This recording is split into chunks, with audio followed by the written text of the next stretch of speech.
Okay, today's learning and for the rest of the week as well, all the learning has been sponsored. Le'ilui Nishmat Rina Bat Rose, that's by Stevie Shalom for his mother, and also Simcha Bat Sophia, that's for Ezra Hedaya's, sponsored by Ezra Hedaya for his wife's grandmother who passed away last week. Okay, so let's begin. We're talking about now the concept of using electricity on Shabbat. And as we said last week, this is a major concept. There's a lot that goes into it. And it's one that impacts a lot of what we do on Shabbat, because electricity is really all around us.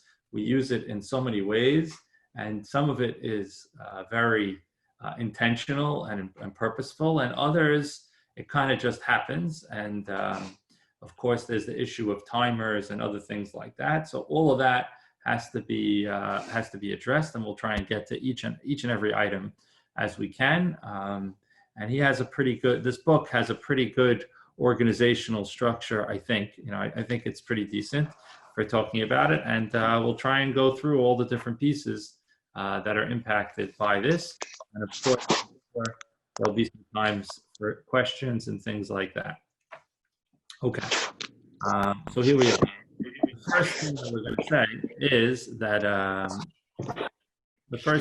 say is that from Asur min haTorah lahadlik chashmal b'Shabbat. Says the first thing that he says is that it's forbidden to light a fire, to turn on an electric light, or to any other electrical. We'll get to all the different types, but basically to turn on the electricity on Shabbat, which he includes using the radio, the television, a car, and so on. And so too, it's forbidden to extinguish the light, to not have the light on, to not have the electricity on. To turn it on or to turn it off are both serious isurim, and he wants to let you know, asur from the Torah, right? Not just a rabbinical decree, but forbidden from the Torah. Uba'avonotenu harabim, says, in our great sins, harbe to'im, many make mistakes. V'choshvim she'en ze nikra havara mamash. They figure this is not like lighting an actual fire. V'zoi ta'ut gedola uborut harbe. Says this is a big mistake, and there's a lot of foolishness in it. U'mitzvah lefarsem hadavar she'madlik chashmal, radio, televizia, harehu b'chlal mechalel Shabbat b'isur skila. Says, and therefore, it's important to teach people, to publicize, to make known that if you turn on the electric, the radio, the television, this is part of Chilul Shabbat, and the Chilul Shabbat would be in the time of the Beit HaMikdash, skila meaning stoning, so meaning of one of the highest order averot that we have, and it would be a sin that's too great to bear. And even today, where we don't have stoning, we would still say that the punishment for such a law is the punishment for such a sin is karet, right? So a capital offense, something that the Torah takes very, very seriously. Again, would be one of the 39 melachot. So what we've basically done is we're equating turning on the electricity to lighting a fire, right? Just like I can't strike a match, take a candle and put it to wood or something like that, so too I cannot flip on the light switch, turn on the radio, turn on other things like that. So that's where he's coming from, and okay, that's already tells you how serious this area of halacha is going to be. And his basic assumption throughout is that all use of electric is going to be asur from the Torah. We're going to talk about that as to whether or not that everyone agrees with that. I think it is the most common opinion in the world, but we'll see that perhaps there are some people that don't necessarily agree with that, and maybe in certain circumstances we might look at it differently. We'll talk about it. Okay. Mutar lumod belil Shabbat. Now, before I introduce this next halacha, so I want to say, since it's like lighting a light, so we figure that many of the rules will be similar to lighting a light in the Gemara. So one of the halachot that appear in the Mishnah is that you're not allowed to take a lamp. Now, a lamp in the days of the Gemara and in the Mishnah is different than what we call a lamp. A lamp in those days was kind of like you see in the genie in the lamp, Aladdin, right? That there was like a jar that had a spout, right? And they would put the wick in the spout, and there would be a lot of oil in there, and then they'd light the wick, and it would burn for a day, 2 days, 3 days, or whatever it may be. So they didn't want you to read according to the Mishnah. You couldn't read by the light of this lamp on Shabbat. So like on Friday night, you would, even though the lamp was there, it was there to give off light, you weren't allowed to read by that light, because what would happen? The concern was, if you were reading, right, and sometimes when you're reading, you want the light to be better. So what might you do? You might tilt the lamp or pick it up or move it in some way, and by in doing so, make the light better, stronger, because the fire would be stronger, and that would be forbidden to do. So that's a halacha that we have about a lamp, is that you can't read by the lamp, because if you read by the lamp, what you would inevitably make happen is you'd cause the fire to increase, and that would be a problem. Right? So that's a Mishnah in Masechet Shabbat. So the question is, wait a second. If I can't read by the light of a lamp, maybe I can't read by the light of my dining room, my kitchen, my living room, right? My electric light. If we just said the electric light is like a fire, so maybe I can't do that. So he says like this. Mutar l'mod b'leil Shabbat or menorat chashmal. You're allowed on Friday night to read by the light of an electric lamp. He says, and even if it's possible for you to make the light stronger or weaker, right? You might think, a regular light, it doesn't apply, because once the light's on, it's either on or off. You're not going to touch the light to make the light stronger, because the light's on, right? And it's a switch. It's either on or off. You're not going to shut it off because you're reading. So it shouldn't be a problem. He says, but this is true even if you have like a dimmer, right? A dimmer, where you can raise and lower the quality of the light. He says, even in that, it's not a problem. There's no issue that this is going to be a problem, because this is not the nature of the way that we use electric lights. So we, because they're up high, you don't go and walk over and adjust the light without thinking about it, as opposed to if you were using a lamp, with an oil lamp, right, sitting right next to you. You're sitting, you're reading, you're just reading, and you're not even paying attention as you're moving it. But if you were going to go and turn the lights, it's not something that's common. It's not something that's frequent. And so therefore, there's no problem to read using electric lights, which I think everyone would have done anyway. But just as a point, it's not a problem to read according to electric lights, even though it's a problem to read according to a candle light or an oil lamp or something like that. Rabbi, you mentioned dimmer. You're allowed to adjust the dimmer or not? Or no, you can't adjust the dimmer, but we're not concerned that if you're reading that you will likely adjust the dimmer. So you can't adjust the dimmer, right? Gotcha. But we don't make a rule saying you can't read in that room or something like that, because you might come to adjust the dimmer. We don't make that rule in regards to an electric dimmer. What year was this book written? This book, I'll tell you right now, it's a recent book. The guy's still alive, but this book was written in either 1992 or 2002. I'm just thinking which one this is. 1992.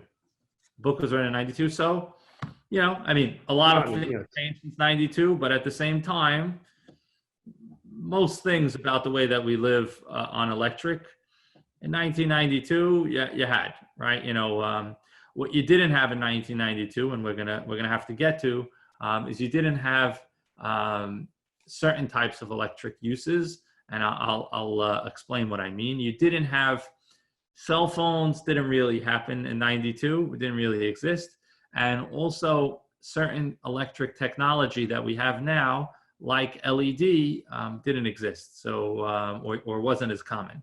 So we could talk about whether or not there's a difference between the cell phone and the LED and the light that would have been talked about in 1992. Most of the light in 1992 was, if you used electric light bulbs, so they were mostly incandescent, although certainly fluorescent existed. But today we use a lot of LED, a lot of halogen. So does that change anything? Also, our computer screens and our cell phones, are they different? The TVs in those days, in 92, I think it was still CRT. It was not the flat screen TV that you have today. So perhaps there's a difference between the technology, and does that technology make a difference? We'll talk about it. But for right now, we're just talking about the basic sense, right? And certainly in 1992, the basic things that we have, TV, radio, vacuum cleaners, the lights in my house, those things were all, the electric oven or stove, those things were all operated pretty much the same way as they operate today. And that's what we're going to talk about. So we're not dealing with a book that's, being written in the 50s, right? Or in the 20s, in the 1920s, so you're dealing with a more modern, contemporary type of book. But potentially there's going to be some things that are going to be different. The things that are significant, I'll tell you, that have not changed much. An elevator works just about the same way. An escalator, the same. The electric eye doors, and when you walk into a building, these are all things that we're concerned about, and we're going to talk about. Okay, he says, Im menorat hachashmal doleket umafriya levnei habayit lishon, mutar lechasot bebegadim et or hachashmal kedei sheyuchlu lishon. He says, let's say there's a light on in the room. There's an electric lamp or something like that. He says you're allowed to cover the lamp. You're allowed to put something over it so it doesn't, the light doesn't disturb you. In fact, you may have seen that there's what they, in a lot of the Jewish bookstores and things like that, you'll find the kosher Shabbat lamps. I'm talking about a specific type of kosher Shabbat lamp. But basically, the way that it works is that there's some version of covering the light. You either twist the canister that's around it, or you slide a covering over the light, or something along those lines. And there's no problem with doing any of that. That would be permissible on Shabbat. Now, he says, you may remember, now another introduction to the next halacha.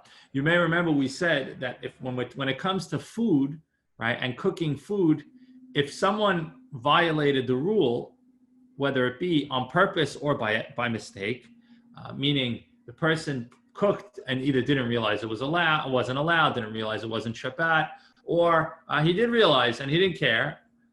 He said, I'll commit the sin, but at least I'll get to eat.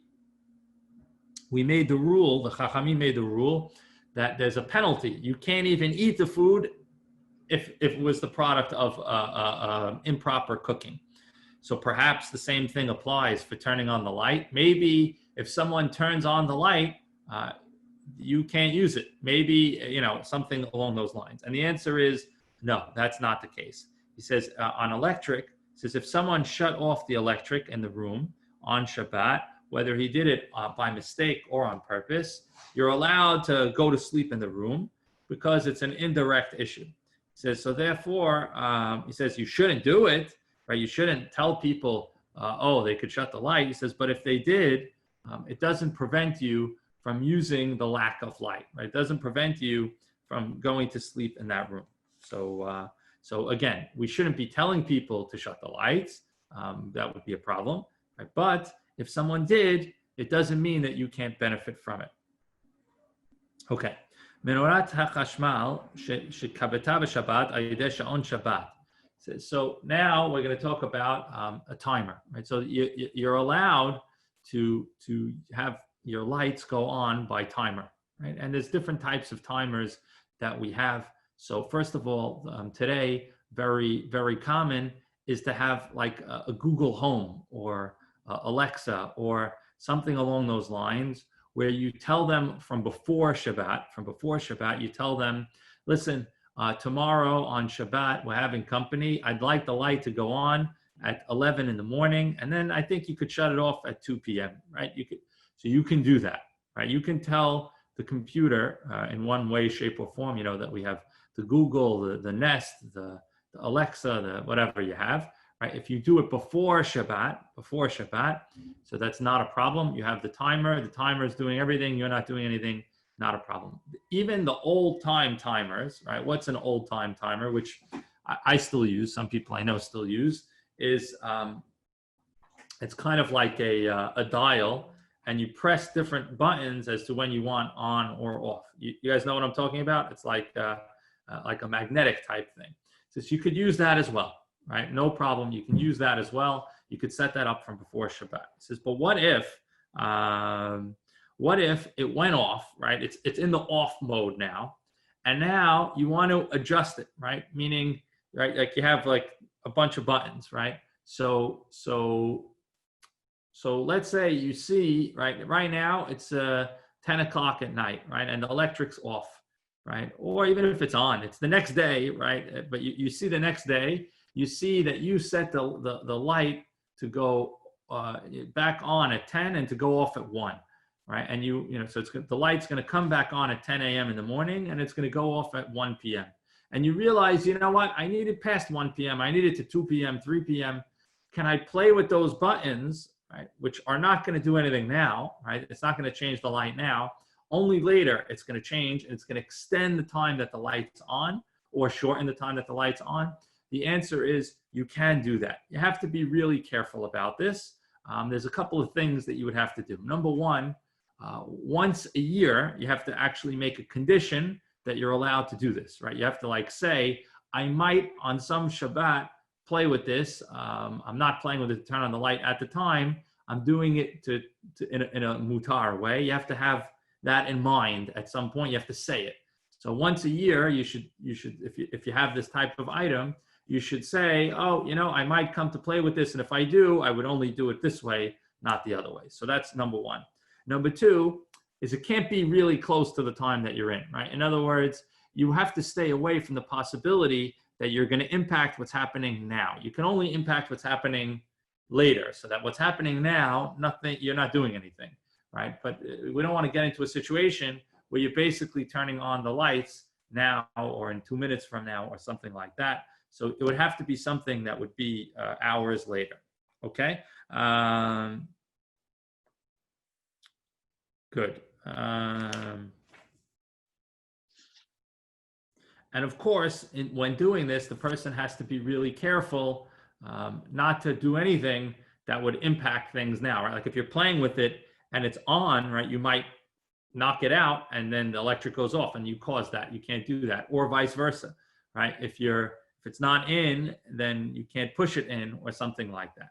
Okay, so all that is the plain electric. Now we're going to talk about a refrigerator, which is one of the most common electrical devices that we use on a Shabbat, right? A refrigerator. Mutar mitzad hadin liftoch et hadelet shel hamekarer ben b'sha'ah hamanoa po'el uben k'shefsik pe'ulato. He says you're allowed to open the refrigerator door whether the motor is working or not or anything like that. It's not a problem. אולם ראוי ונכון שלא לפתחו אלא בשעה שהוא פועל, בייחוד כשעבר זמן רב, כרבע שעה או 20 דקות מזמן שהפסיק את פעולתו, שאז קרוב לוודאי שיתחיל לפעול מיד עם פתיחתו. He says, however, he says some people do concern themselves with the issue that when I open my refrigerator, what happens? What tends to happen? The motor either goes on or gets stronger or something like that because I've created a change temperature in the refrigerator, and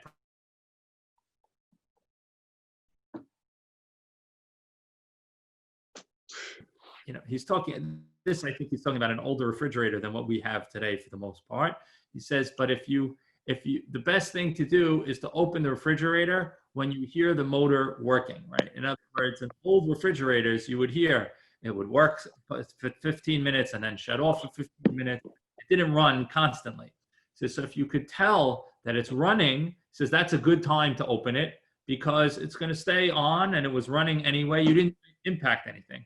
He says, but if it was off and you open it, he says you may be triggering it to go on. And so in that instance, since it could happen, it's better not to do that. However, we would say that since it's not definitively going to happen, and it's not definitively going to happen, then it's allowed. And we're going to keep going into that kind of law. And that's kind of what we're going to talk about. And I'm going to stop here now. We're going to go into this tomorrow because this whole opening the refrigerator door, the light, and the power that goes on in the refrigerator, that's what we'll leave to discuss tomorrow. Okay, let's stop here for today, and we'll pick up tomorrow. Of course, we reiterate what we said at the beginning, that today's learning and all the learning for the week is Leilui Nishmat Rina Bat Rose, dedicated by Stevie Shalom, and Simcha Bat Sophia, dedicated by Ezra Hedaya. So all learning was Leilui Nishmat. Akbaru. Akbaru.